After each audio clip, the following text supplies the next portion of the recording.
샬롬 샬롬 샬롬 샬롬 샬롬. 하나님 사랑합니다. 여러분 주 안에서 사랑합니다. 출애굽기 15장 말씀이죠. 22절에서 26절. 우리가 고난의 광야에서 꼭 봐야 할 것들이 무엇이 있는지 함께 살펴봅니다. 22절에서 26절까지 모세가 홍해에서 이스라엘을 인도하여 그들이 나와서 스루 광야로 들어가서 거기서 사흘 길을 걸었으나 물을 얻지 못하고 마라에 이르렀더니 그곳 물이 써서 마시지 못하겠으므로 그 이름을 마라라 하였더라. 백성이 모세에게 원망하여 이르되 우리가 무엇을 말할까 하매 모세가 야훼께 부르짖었더니 야훼께서 그에게 한 나무를 가리키시니 그가 물에 던지니 물이 달게 되었더라. 거기서 야훼께서 그들을 위하여 법도와 율례를 정하시고 그들을 시험하실세 이르시되 너희가 너희 하나님 나 야훼의 말을 들어 순종하고 내가 보기에 의를 행하며 내 계명에 귀를 기울이며 내 모든 규례를 지키면 내가 애굽 사람에게 내린 모든 질병 중 하나도 너에게 내리지 아니하리니 나는 너희를 치료하는 여호와입니다. 이렇게 말씀합니다. 올해 초에 우리가 이런저런 기도 제목들 많이 어떤 기도를 할 거야 어떤 기도를 할 거야 결심들을 많이 하셨을 거예요. 어느덧 저희가 5월 말경 이제 6월달을 눈앞에 두고 있습니다. 호국 보훈의 달이기도 하죠. 6월달은 마음이 힘들고 어떤 기도 이런 기도해 주세요 이렇게 기도하시는 분들 이런 기도 요청을 하시는 분들이 많이 계셔요.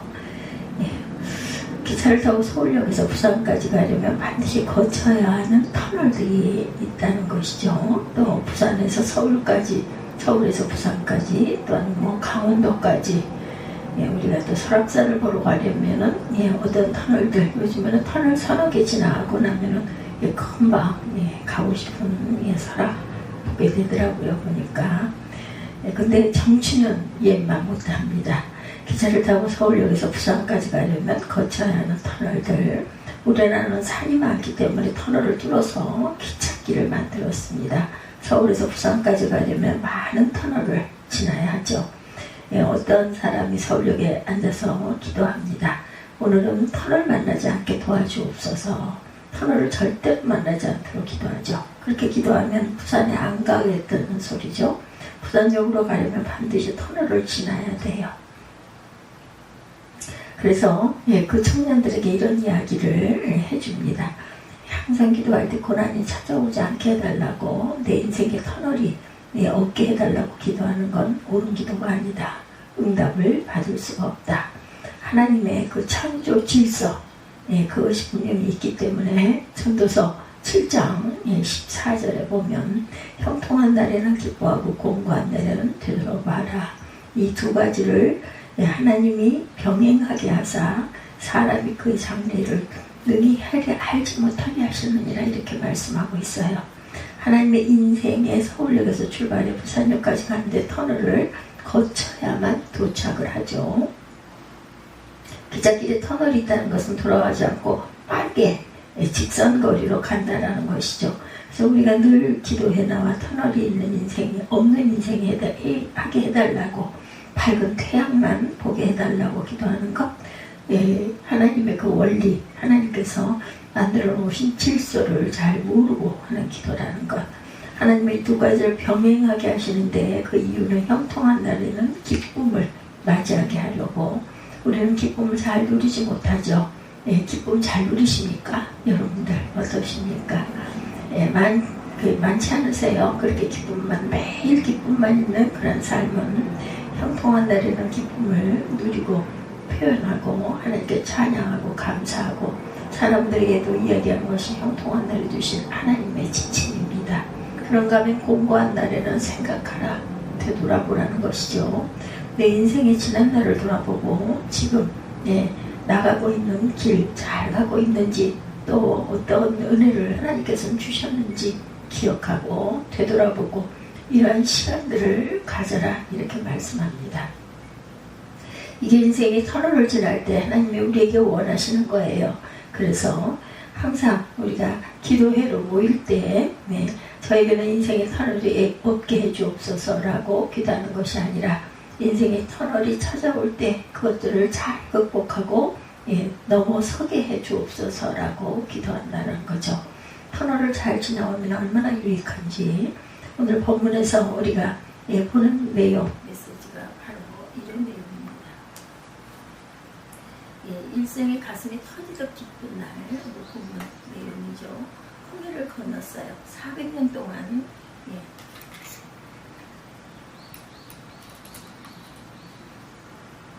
종살이하면서 살던 자기 민족이 해방되는 것도 감격의 겨운데 그 과정에서 드라마틱한 하나님의 인도하신 홍해가 갈라지는 역사를 경험하게 됐죠.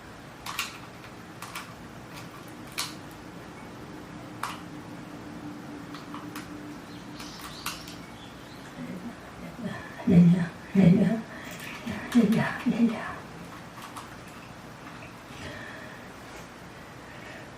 하나님이 너에게 어떤 은혜를 주셨는지 기억하고 돌아보고 또한 기억하는 시간을 가져라. 인생의 터널이 찾아올 때 그것을 잘 지나게 해주셔야 하고 우리가 늘 기도하지만 터널을 잘 지나오면 얼마나 유익한지 모릅니다. 오늘 본문에서 살고 싶은 메시지 바로 그런 내용. 오늘 홍해를 건넜어요. 400년 동안 종살이하며 살던 자기 민족이 해방되는 것도 감격의 겨운데 그 과정에서 이렇게 하나님의 인도하심, 홍해가 갈라지심을 직접 경험하는 것 얼마나 감사한 일인가. 출애굽기 15장 1절 출발부터 기쁨이 표현되고 있습니다. 이때 이스라엘 자손이 이 노래로 야훼께 노래한 일렀을 때 내가 야훼를 찬송하리니 그는 높고 영화로우시며 말과 그 탄자들을 바다에 던지셨으니로다. 홍해를 갈라놓은 하나님의 크신 일하심에 감격해서 찬양하는 것입니다. 이 찬양이 계속되죠. 그래서 오늘 우리가 살펴볼 22절 앞인 21절까지 찬양이 이어지고 있습니다. 21절 미리암의 찬양이 찬송이죠. 그들에게 화답하여 이르되 너희는 야훼를 찬송하라. 그는 높고 영화로우시며 말과 그 탄자들을 바다에 던지셨음이로다 하도다.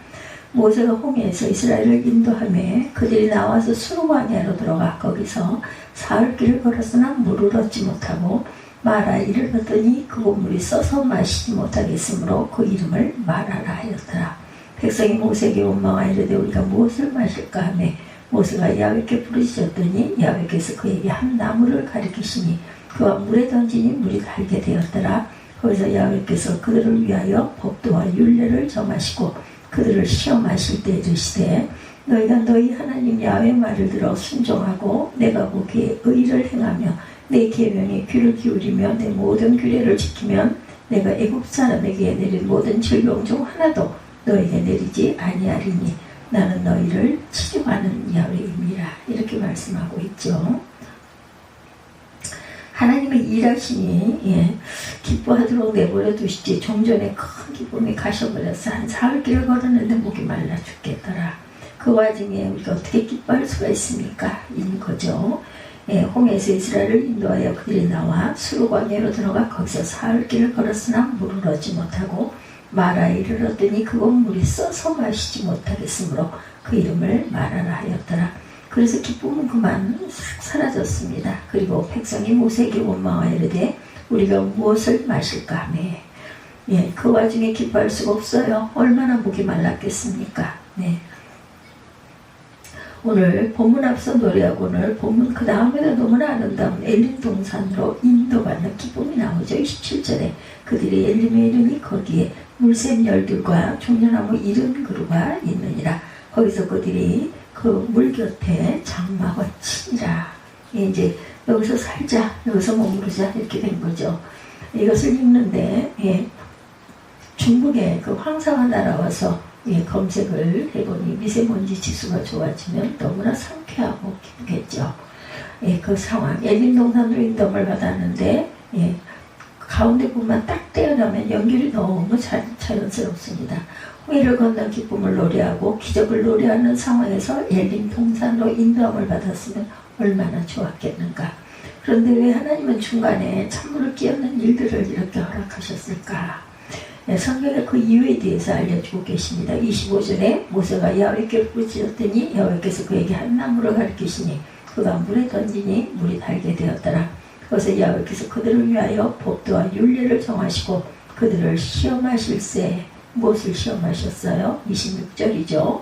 이르시되 너희가 너희 하나님 나 야훼 말을 들어 순종하고 내가 보기에 의를 행하고 내 계명에 귀를 기울이며 내 모든 규례를 지키면 내가 애굽 사람에게 내린 모든 질병 중 하나도 너희에게 내리지 아니하리니 나는 너희를 치료하는 여호와임이니라. 너희를 치료하는 여호와다. 하나님께서 그 결핍의 상징인 마라의 사건을 두신 것은 그들을 괴롭히기 위함이 아니고 너희를 기억해라. 인생을 살다 가면 항상 봄과 같지만은 않다. 고난도 온다. 그때 너희들이 기억해야 할 것은 나는 너희를 치료하는 야훼가 될 것이니라. 하나님 우리에게 던져주시는 메시지 항상 쾌청하고 복되고 기쁘기만 한 그런 터널들 그때를 생각해 보라는 것입니다. 항상 잘 풀리고 잘 되고 너무 기쁘기만 하면 그 일을 허락하십니까? 하나님의 손에 달렸다는 것을 그만 잊어버리게 된다는 것. 그래서 고난이 찾아올 때 어떻게 일하시는지 경험하고 그것을 누리면서 야훼께서는 치유하는 여호와이신지 이거 생각을 하라는 것입니다. 야훼 라파가 해요. 그래서 그분을 의지하고 살아가도록 이런 일들을 허락하신 것이다. 그래서 우리가 항상 어려운 일이 찾아올 때는 항상 기억할 것. 하나님이 너도 한번 당해봐라. 네가 항상 행복한 거 내가 가만둘 것 같으냐? 이런 의도가 아니시라는 거죠. 때때로 우리 삶 가운데 고난이 찾아오면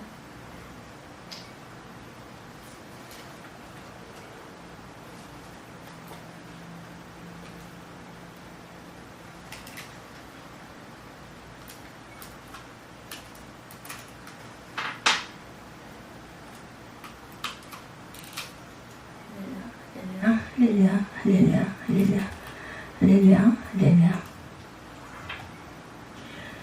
이 삶 가운데 고난이 찾아오면 하나님이 이걸 기억하기를 원하시는구나. 야훼 라파, 야훼는 치유하는 하나님이시다. 그래서 하나님이 테스트를 하기 원하신다고 하죠. 이때 이 사람이 본격적으로 광야 생활을 시작하는데 그때 그들이 반드시 기억해야 하는 것은 광야는 결핍의 상징. 가나안이 아니에요. 그 결핍의 광야를 거닐 때 너희가 반드시 기억해야 할 것은 야훼께서는 치료하신 하나님이시다. 이것을 항상 기억하라 말씀입니다. 그리고 신약을 살아가는 우리가 여기서 한 가지 더 기억해야 할 것. 모세가 야훼께 부르짖었더니 야훼께서 그에게 한 나무를 가리키시니 그가 물에 던진 물이 달게 되었더라. 나는 너희를 치료하는 야훼라 말씀하시면서 나무를 도구로 사용하십니다. 그 당시 이스라엘 백성들은 당연히 그 의미를 모르죠. 그러나 은혜의 시대 신약시대를 살아가는 우리는 나무 하면 떠올려져 되는 말씀 베드로전서 2장 24절 친히 나무에 달려 그 몸으로 우리 죄를 담당하셨으니 이는 우리로 죄에 대하여 죽고 의에 대하여 살게 하려 하심이라. 그 채찍에 맞음으로 너희는 나음을 얻었나니. 야훼 라파 치료하신 하나님께서 나무를 가지고 우리를 어떻게 인도하세요? 독생자 예수 그리스도 그분이 십자가를 통하여 그분의 고난을 통하여 아무 이유 없이 그저 긍휼히 여기시는 그 마음으로 나무에 달리셨기 때문에 우리가 그분을 바라보고 그분을 의지할 때 쓴물이 단물이 되는 놀라운 역사가 일어난다는 것 우리가 알고 있습니다. 그래서 고난의 광야에서 우리가 꼭 봐야 하는 것 오늘 제목이기도 하죠. 고난의 광야에서 저와 여러분이 바라봐야 할 것은 무엇일까? 십자가 지신 그리스도 그분의 고난을 통해 내가 나음을 입었고 지금 내가 산 여러 가지 일들로 치료하신 하나님의 은혜로 치료를 받았다. 이것을 고난의 광야에서 바라봐야 할 것이라는 것이죠. 그래서 고난이 많았던 옛날 우리 어르신들이 찬양을 항상 하고 계세요. 십자가 내가 처음 볼 때 나의 앞에 큰 고통 사라져 문을 믿고서 내 눈 밝았네. 참 내 기쁨 영원하도다. 여러분도 기억나시죠? 할렐루야, 할렐루야, 할렐루야.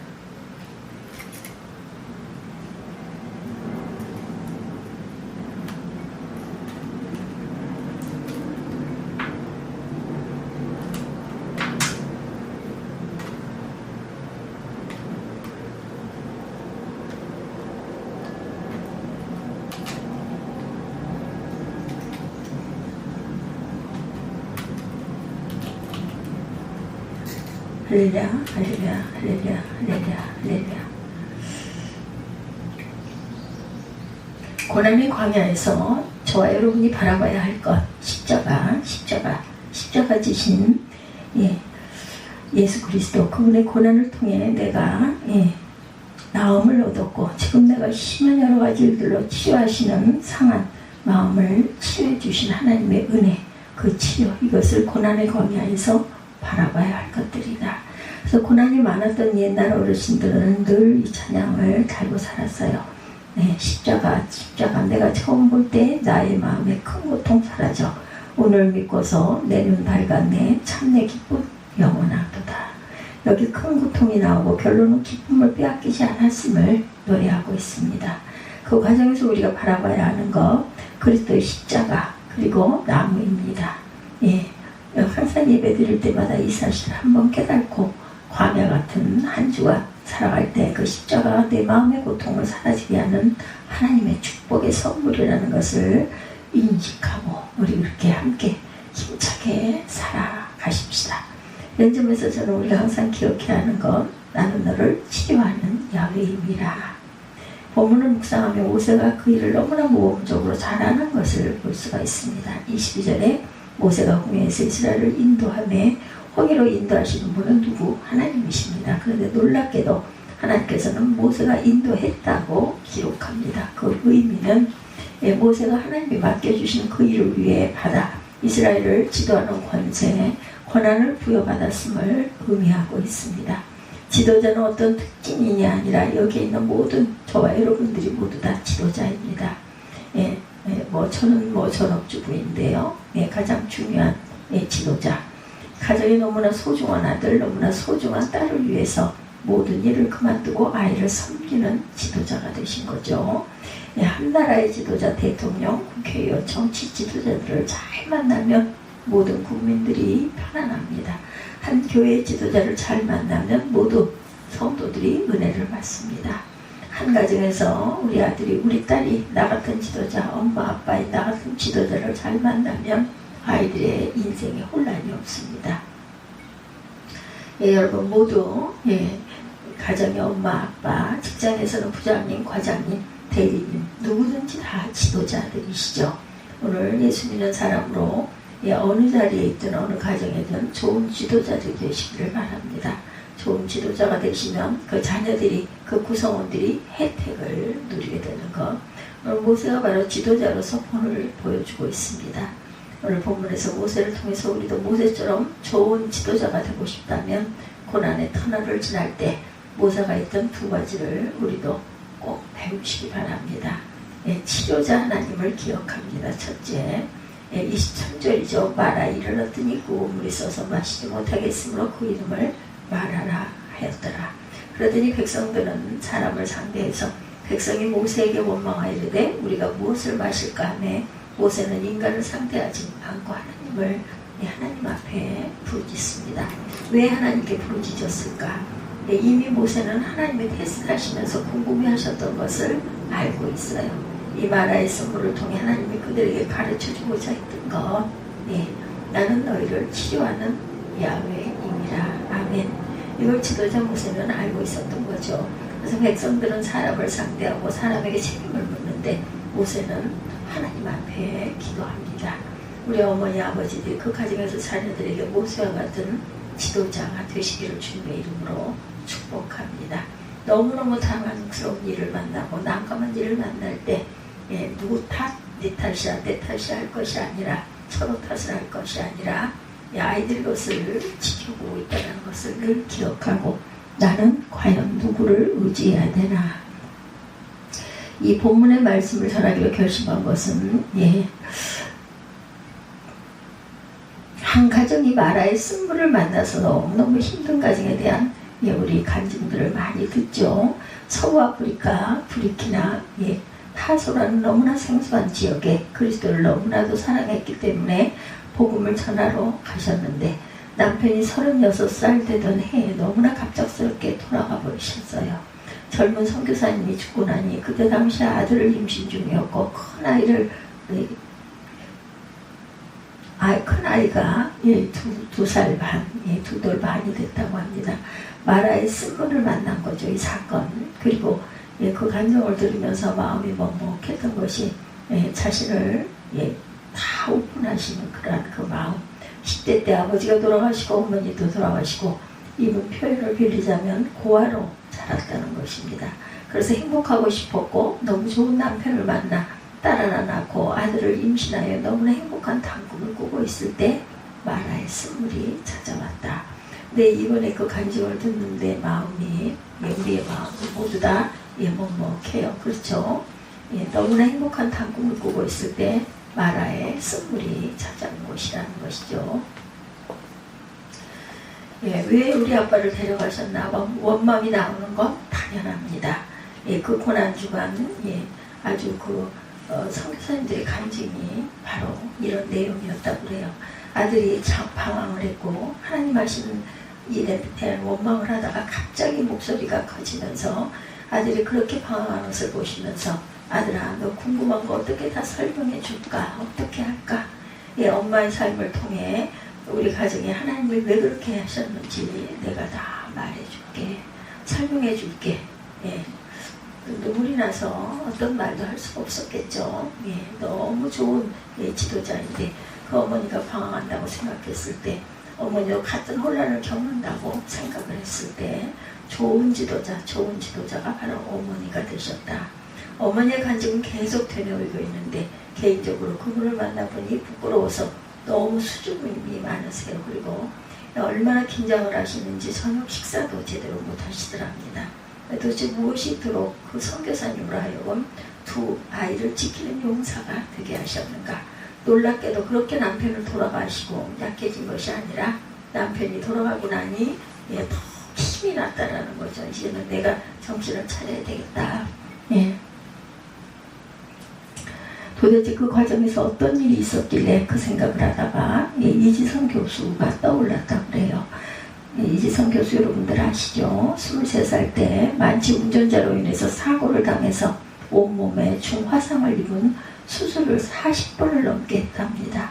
그럼 어떤 상황인지 여러분들 짐작이 되시죠? 근데 이지성 자매로부터 들려오는 이야기가 아주 놀라웠다고 그래요. 미국으로 유학을 와서 영문 보스턴 대학에서 학부를 졸업하고 콜롬비아 대학에서 석사를 받고 UCLA에서 사회복지학 박사학위를 받았는데 기독교 대학인 한동대학에서 교수로 역임을 하다가 모교인 이화여대 교수로 가셨죠. 꽤 되셨어요 그때가. 그래서 세상 사람들에게는 아주 큰 화제가 되었던 사건입니다. 그래서 관심을 가지고 이리저리 찾아보고 자료도 찾아보니 사람들이 이시정 교수에게 붙여준 별명이 사고와 잘 헤어진 사람. 우리는 잘 못 헤어지죠. 근데 이분은 사고와 잘 헤어진 사람이다.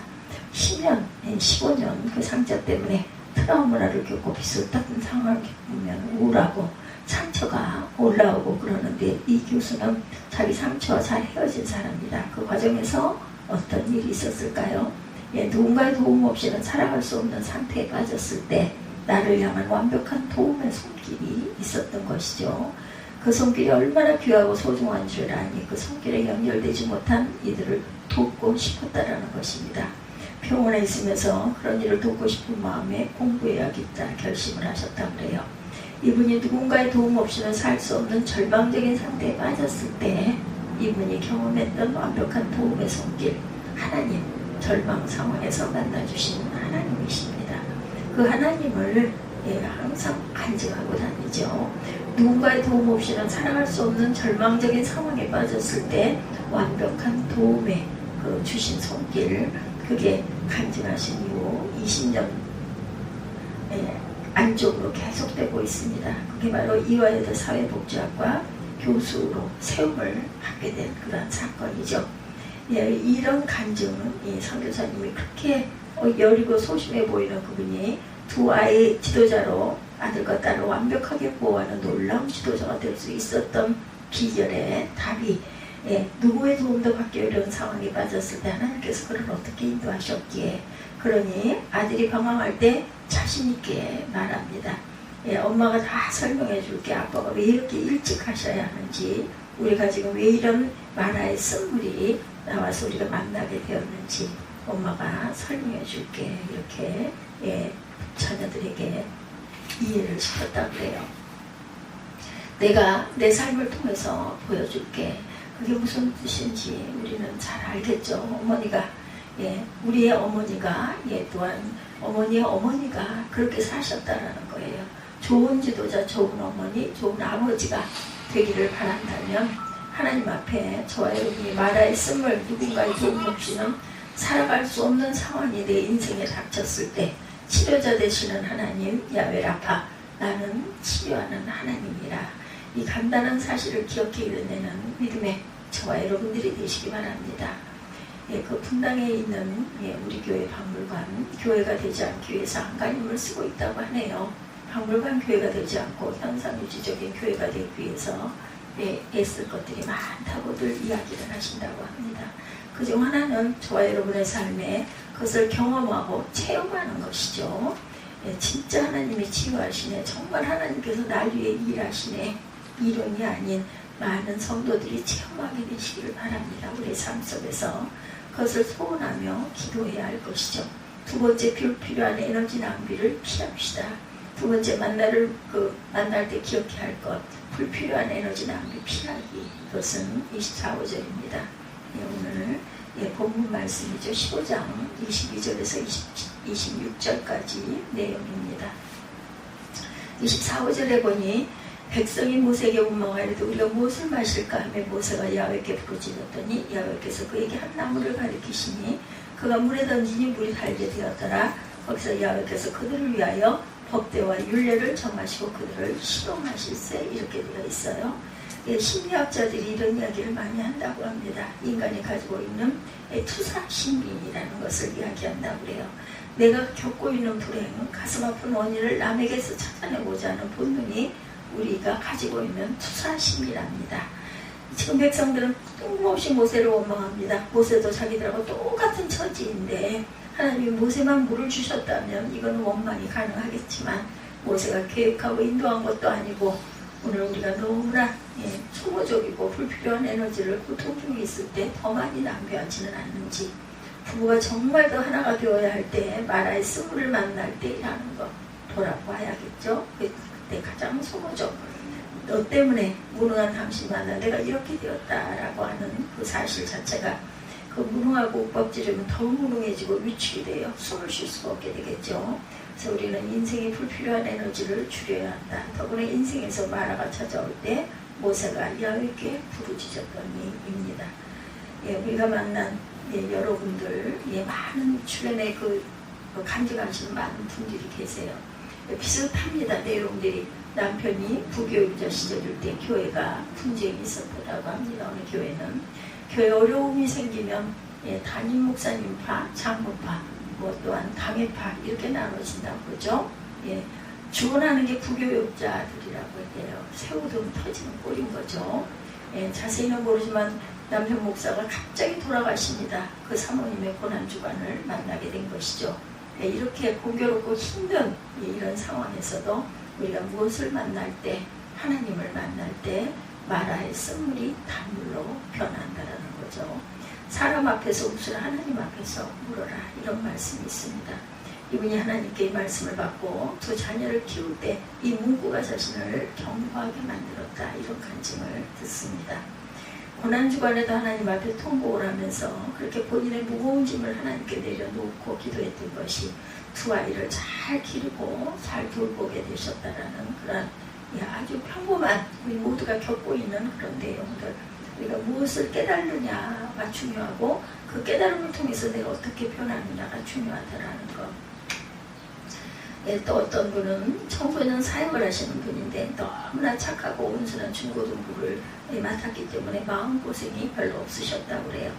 이분은 비행 청소년들, 그때는 본드 이런 것들을 많이 하던 그런 청소년들 가출하고 또한 혼숙하고 이런 청소년들을 돌보는 일을 하신 분인데 어느 날 이 목사님에게 상당하기 힘든 대못이 박히는 일이 터졌다고 합니다. 그렇게 정성을 다해 섬겼던 여학생이 그만 임신을 하고 말았다고 그래요. 학교에서 이렇게 이야기를 했답니다. 나 돌봐주는 목사님이 성폭행에서 내가 임신하게 되었다, 이런 이야기를 했다고 하네요. 목사가 이런 모함을 당했다고 하면 이후에 어떤 일이 벌어질지 여러분들 뻔히 아시겠죠. 그러고 있는데 어느 정도 시간이 지나고 임신한 학생이 괴로우니 목사님을 스스로 찾아왔대요. 제가 무서워서 거짓말했어요 라고 고백을 하는데 오히려 목사님이 너 이 얘기 학교 가서 하지 마라, 그러면 퇴학이야, 이렇게 오히려 거꾸로 그 아이를 감싸신 그 목사님. 이 본문을 우리가 말씀을 묵상하다가 이 말씀을 하신 그 목사님이 떠오른 것은 모세처럼 부르짖었겠죠. 죽을 것 같다고. 하나님, 도대체 내가 목사인데 미성년자를 성폭행해서 임신을 시켰다니 이게 도대체 무슨 날벼락입니까? 이러지 않았겠어요? 오늘 보면 그대로 말하면 모세가 야훼께 부르짖듯이 부르짖었을 것입니다. 그랬더니 어떤 일? 치료하시는 야훼께서 나는 너를 치료하는 야훼니라.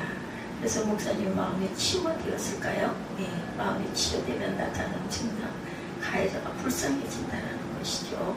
우리가 불쌍한 연민의 마음이 품어지도록 기도해야 할 것입니다. 부부싸움을 하고 너무 치명적인 상처를 남편에게, 아내에게 받았는데 하나님께 나아가서 기도하고 치유가 되면 그 사람의 불쌍해지게 느껴지는 경험, 여러분들 하시지 않으셨습니까? 이 목사님의 이야기를 많은 고민 끝에 이렇게 털어놓으신 분의 이야기입니다. 정답은 알고 있어요. 그래서 항상 우리가 너무나 과도한 자책감에 빠지지 말고 이 정답을 가지고 우리가 내가 어떻게 할 것을 항상 생각하자. 결론은 오늘 이렇게 냈습니다. 고난의 광야를 지날 때 꼭 봐야 할 것, 그리스도의 십자가를 바라보십시다. 베드로전서 2장 24절, 천하담 친히 나무에 달려 그 몸으로 우리의 죄를 담당하셨으니 이는 우리로 죄에 대하여 죽고 의에 대하여 살게 하십니다. 그가 채찍에 맞음으로 너희는 나음을 얻었나니. 이 구원의 감격이 저와 여러분들의 기쁨으로 인도되는 계시기를 통로이기를 주님의 이름으로 축복합니다. 이 말씀을 기억하면서 베드로전서 2장 24절, 오랜만에 우리가 힘들고 지쳐 난감하고 넘어져 하나님 제 인생이 사주자주 말하여 스물의 굴절들 지날 때 지치고 난망하여 넘어져 힘이 없고 나에게 절망의 마음이 찾아올 때 고통 속에 눈물 속에 오늘 십자가, 주님의 십자가를 바라보는 저와 여러분들이 되시기를 주님의 이름으로 축복합니다. 오늘 출애굽기 15장 21절에서 26절 고난의 광야에서 우리가 꼭 보고 가야 할 것들입니다.